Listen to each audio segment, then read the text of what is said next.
ازيكم؟ بما انهم طلبوا مننا في الجامعة صور 4 في 6، فانا وعمور جايين النهاردة نعمل الصور ال4 في 6 بأرخص طريقة ممكن تتخيلوها في البيت. الحاجات اللي احنا هنستخدمها دي اضاءة انا عاملها بايدي وجايبها من عند الكهربائي عادي وحطيتها على ترايبود قديم كان عندي، وهكذا عامل مصدر تاني زيها. وهنستخدم الباك جراوند ريفلكتور 120 سنتي.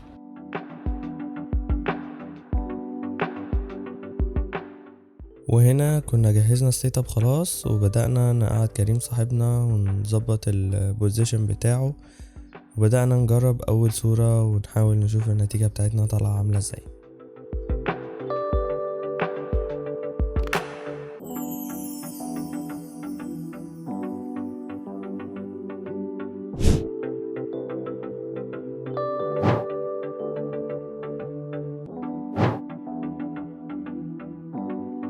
وبالنسبة للنتيجة بتاعتنا فاحنا خلاص خلصنا، والنتيجة دي ما كلفتناش اكتر من 30 جنيه. وبالنسبة لطريقة الايديت والمقاسات وكده فعمرو هينزل الطريقة عنده في فيديو، هتلاقوا اللينك بتاعه هنا او هنا، وهتلاقوه عندي في الديسكريبشن بوكس. وانا هنزل لكم فيديو ازاي عملنا ريتاتش للصور بتاعتنا دي. يلا سلام.